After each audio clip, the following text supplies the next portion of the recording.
Bud Light came all the way back. UFC, Shane Gillis. Let's go. Let's go. Let's go. For the pros now. I mean, that's a good move. Bud Light making more moves to come back from the boycott, signing one of the most popular comedians in the country, Shane Gillis. What do you think of this? What do I think of this? I'll share with you in a moment. Welcome back to the JP Reacts channel, my beautiful freedom-loving friend, where we like to call out the lies, hypocrisy, and corruption of tyrants and Satan, shine the light of awareness on woke absurdities, and highlight the amazing work of other freedom fighters. Now, Bud Light, as you know, dug themselves a bit of a, incredibly self-induced hole last April, did a little endorsement deal with one Dylan Mulvaney. Didn't work out too well for Bud Light. Lost a buttload of money, like tens of billions of dollars in market value. It's fun. And then, of course, we could say amnesty, but Bud Light was in some ways doubling down, where they were sponsoring LGBTQ events where there were highly sexualized activity happening and children present. So it's kind of like, Bud Light,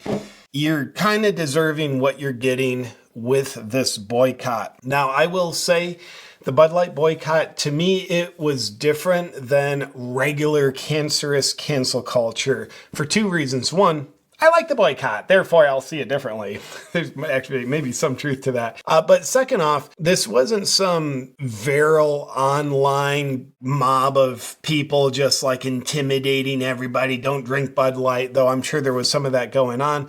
But it was just more of a standing on principle. People were voting with their dollars and not giving their dollars to the company that they did not want to vote for. So there was just more of a mature, overarching ethos that went with the Bud Light boycott. That's why, to me, it was just more like we the people taking power back rather than a small group of angry people who feel useless that want to feel important, screaming at people to, like, don't use this company or I'm going to ruin your life. It's kind of like tyranny's fun, isn't it? So Bud Light, obviously trying to dig themselves out of the hole. One of the major moves they made a few months ago, just adding context here, I'm a journalist, am I? Is they signed an endorsement deal with UFC, becoming the official beer sponsor of the UFC, reportedly a 9-figure deal, which, if you're not a mathematician, that's over $100 million deal. And of course, being associated with the UFC, it has a pretty darn conservative audience. You just look at the arenas full of 20,000 people. When Dana White walks out with President Trump, it's just deafening, the excitement. Bud Light's like, all right, we want to associate with the brand UFC that the people that hate us the most love the most. From a just strategic perspective, that was wise of UFC. Now, Bud Light is officially replacing Dylan Mulvaney, who's been out of work for a while, with Shane Gillis. Now, Shane Gillis, he's just a little history lesson. He was hired by Saturday Night Live, and then after a day or two, he was fired from Saturday Night Live. Didn't even appear on a single episode because they dug up things he was saying in a comedic podcast many years ago, and they're like, dude, you're canceled. Cool. Thank you very much. Shane Gillis, though, in the last couple of years, he's had a meteoric rise. I think a lot of his discoverability came from him appearing on Joe Rogan's podcast. Then apparently him and Joe Rogan became friends, and Shane Gillis has since become a pretty frequent guest on Joe Rogan, maybe the most frequented guest of the past couple years. So that's given Shane Gillis a lot of spotlight, but it's worked well for him because I think he deserves the recognition. In other words, his comedic skill has risen to the occasion, or it was already risen and like deserves that spotlight, rather than like he kind of sucks, gets a lot of attention, kind of gets big, but doesn't keep growing because he doesn't really have the merit to back that attention up. Shane Gillis, I think he's very funny. So Bud Light, I think another brilliant strategic move, partnering an endorsement deal with one of the hottest comedians out there. And Shane Gillis, he's not at all a politically correct comic. He's not the most politically incorrect. He definitely gets into political incorrectness, which I love. Therefore, I think it's a great look for Bud Light. Now, the question is, what do you think of that? Because some people are accusing Shane Gillis of selling out. Like, you have partnered with Bud Light, you sellout. I'll tell you what I think. Did Shane Gillis sell out? Is this a good, obviously it's a good move for Bud Light. They got him to sign. But is it a good move for Shane Gillis? Curious your thoughts in the comments. I'll share my thought with you in just a moment. It's probably not going to be exactly what you think. But first, let's take a quick look at Shane Gillis. on a very recent episode of Joe Rogan, along with Shane Gillis's friend, Matt. And they're discussing the new Shane Gillis partnership deal with Bud Light. Let's go. Let's go. For the pros now. I mean, that's a good move. Like that guy that we met, the CEO. Yeah. He's got it together. Yeah. He gets it. He gets it. I thought you were the Good CEO dude. now. Just in commercials. I knew you guys were going to fucking make fun of me. Come on, man. I'm so happy. No, it wouldn't have happened without this. Listen, I'm so happy. I'm so happy. It just made. By the way, Shane Gillis's comment, it wouldn't have happened without this. I believe that to be true. Shane Gillis has been drinking Bud Light on Joe Rogan's podcast, 13 million eyeballs at least on that on average per episode. Shane Gillis has already given Bud Light a lot of exposure, him just drinking the product, and there's obviously been quite an association with Shane Gillis and Bud Light in the public's eye, especially because after the boycott of Bud Light started last April, Shane Gillis appeared right on the podcast, kept drinking Bud Light. Made so much sense. You never let them go. You never bailed on them.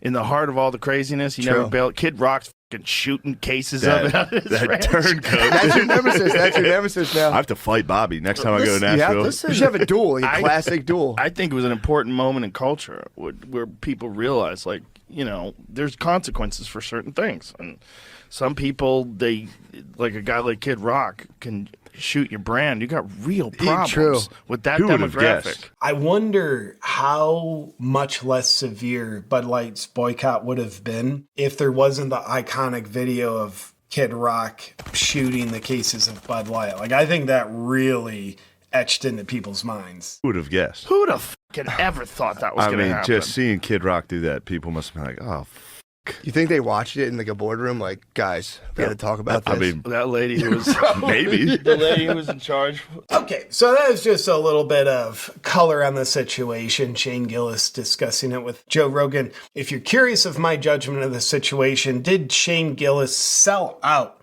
signing with a company like Bud Light? My opinion, even though a lot of people are accusing him of that, a lot of conservatives are accusing him of that, no. I don't think he sold out. I think it was a good move for Shane Gillis. Now, I know what you're saying. Like, JP, are you a Bud Light sympathizer? No. I never drank the beer because I think it's crappy. I don't drink much beer anyway. But also, if I did drink Bud Light, I probably would have stopped and joined the boycott. I'm like, I don't like what they're doing. Like, especially, like, they don't love anything.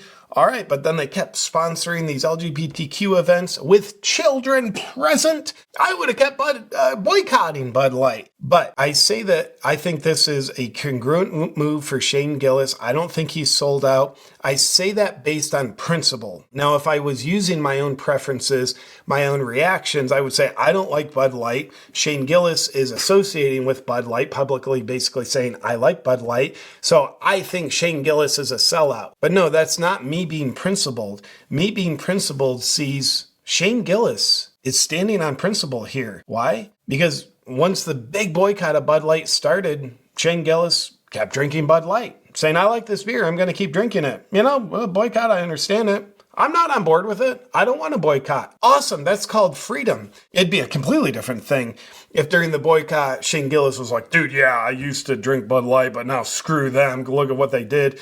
And then a few months later, he's like, I'm endorsing Bud Light. That's obviously a sellout.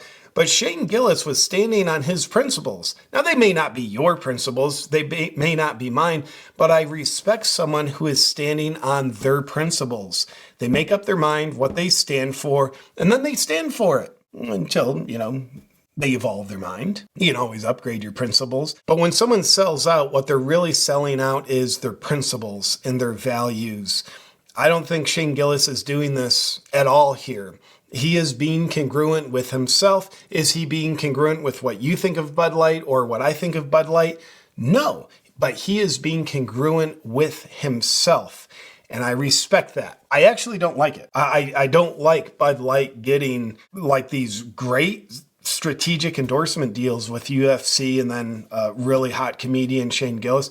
I don't like that because I like more the example of you go woke, you go broke. All you other companies look at Bud Light and look at what's still happening to them. I like that. I don't like seeing Bud Light get better at marketing, but being principled means you don't have your compass oriented to what you like.